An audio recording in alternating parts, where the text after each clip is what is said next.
Mga ginintoang kasaysayan.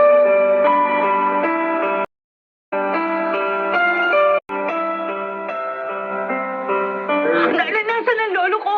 Bakit wala siya sa higaan niya? Ha? Hinahanap ko siya nagpunta. Ano? Saan nung nagpunta? Miss, bakit? Nurse, ang lolo ko, pinalabas niya na ba? Hindi. Ito nga't painim ko siya ng gamot niya eh. Ano? Oo. Saan nagpunta yun? Naku. Baka tumakas ang lolo mo.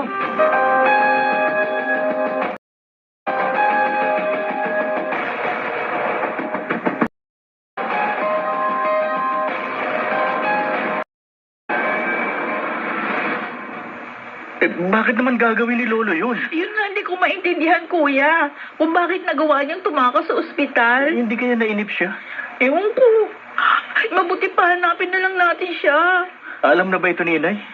Sa'yo ko nga muna pinaalam eh. Hindi ko pa sinasabi sa kanya. Mas mabuting malaman niya. Kuya. Sige na, puntahan mo na si Inay. Nasa kanya na kung anong gagawin niya. Ang importante, malaman niya.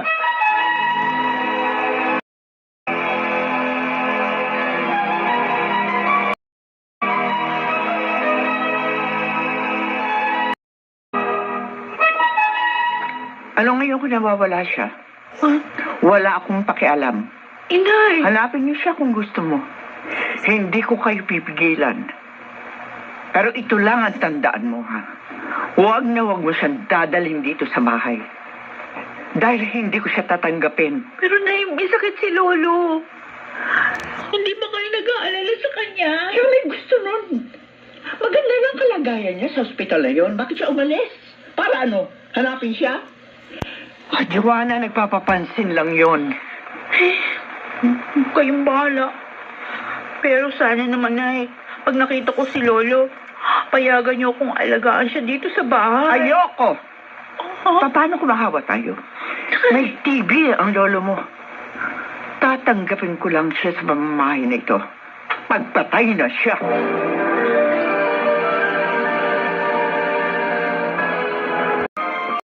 Mga ginintoang kasaysayan.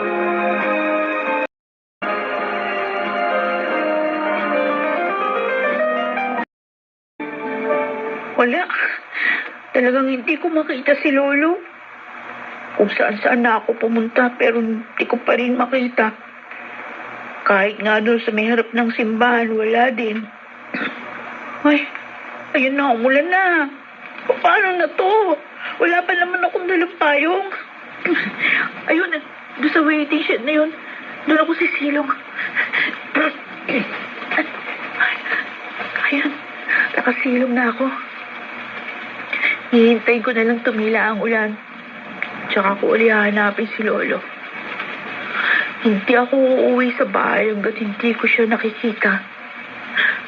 Pero, saan ko naman siya dadalhin kapag nakita ko? Hindi ko naman pwedeng iuwi sa bahay. Siguradong magagalit si Inay. Bahala na. Joanna, Ay, Kuya Vincent, mabuti nakita kita. saan ka galing? Sa bahay. Bakit hindi ka pa umuwi? Gabi na. Hindi ko pa kasi nakikita si Lolo. Oh, bakit tumatawa ka dyan? Halika na. Umuwi na tayo. Ay, ayoko. Hanapin ko pa si Lolo. Huwag mo na siyang hanapin. Ano pa kayo? Hindi man lang ba kayo nag-aalala sa kanya? Tingnan mo, ang lakas-lakas ng ulan. Hindi mo man lang ba iniisip na baka basang-basa na si Lolo? Sige na, mauna ka na, kuya. Johanna, huwag mo nang alalahanin si Lolo. Nakita ko na siya. Ha? Nandun sa bahay. Nagpapahinga. Kaya kung gusto mo siya makita, sumama ka na sa akin. Halika na. Sumukob ka na sa payong ko. Sigurado ka? Oo. Ayaw mong maniwala. Nagdududa ka ba sa akin? Ha? Johanna?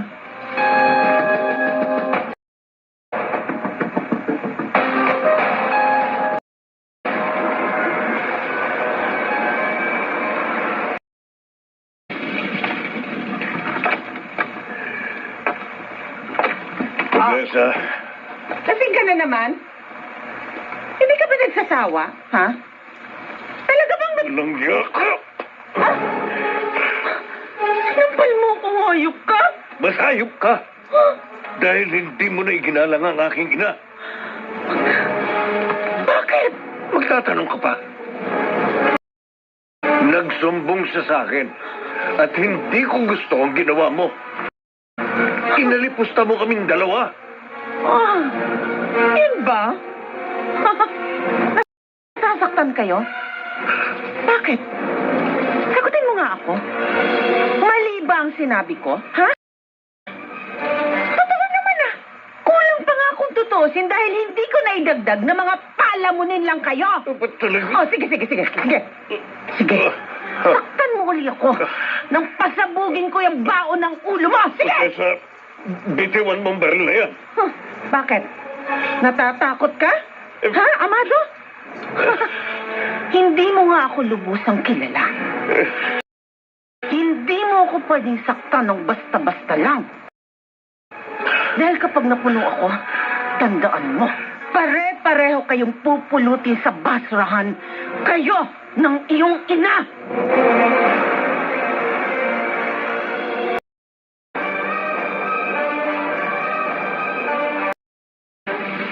Kuya, sigurado ka bang nandito si Lolo? Sige na. Masok ka na para makita mo. Ay, Lolo? Huwag mo siya lapitan. Hayaan mo siya makapagpahinga. Pero inay, Sundin mo na lang, inay. Sige na. Magpalit ka muna ng damit. Basang-basa ka dahil sa lakas ng ulan sa labas. ikaw din kuya. Oo. Paano yung napapayag si Inay na patuloyin dito sa bahay si Lolo? Dahil sa'yo, ipinahanap siya ng inay sa akin. Dahil nag-alala siya sa'yo. Tamang-tama naman. Nakita ko si Lolo na palakad-lakad sa may plaza. Ayaw nga sanang sumama sa akin, kaya lang pinilit ko. Nakiusapan ko. Ha? Joanna, sinunod ni Inay ang gusto mo. Kaya wala ka nang dapat ipag-alala. Kaya lang, may mga kondisyon siya. Kondisyon? Oo, Ano namang kondisyon yun?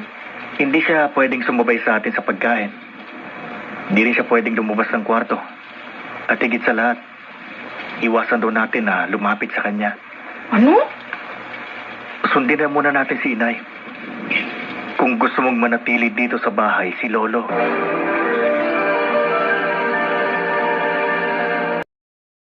Mga ginintuang kasaysayan.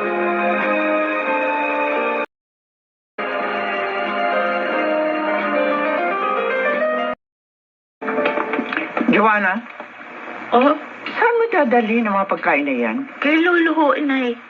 Kasi baka nagugutom na siya. Hindi ba sinabi sa'yo ng Kuya Vincent mo ang mga kondisyon ko? Sinabi ho.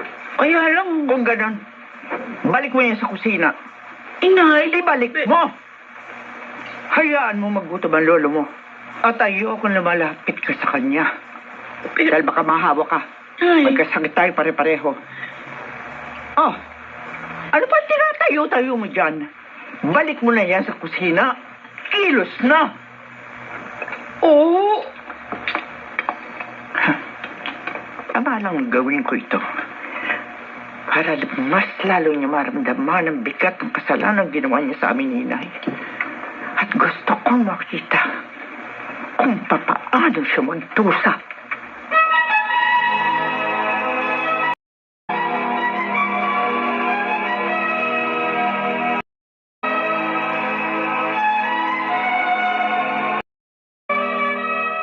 Galing ka na naman kina Joanna? Oo, Papa. Oh, kumusta na si Mang Benito? Ayun, tinitikis pa rin siya ni Aling Carmelita. Hindi pinapalapit sa kanya sina Joanna at Vincent. Ganun ba? Oo, Naawa ako sa matanda. Kung may magagawa lang ako na ang kukup-kup sa kanya at mag-aalaga. pwede naman ho natin gawin pa. Hmm? Total, ayaw naman ni Aling Carmelita sa kanya eh. Eh di dito na sa atin siya patuloyin. Anak, Papa, bahala na. Mag-iisip tayo kung paano natin matutulungan ang matanda. Dahil hindi gagaling ang kanyang sakit, kung patuloy siyang titikisin at pababayaan ni Carmelita.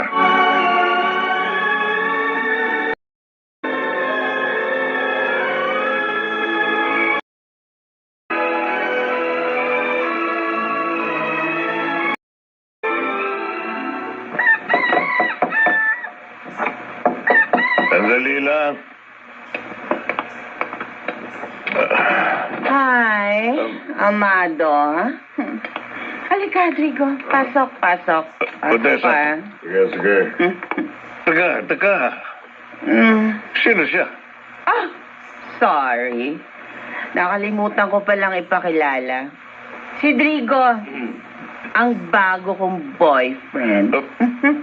Ano?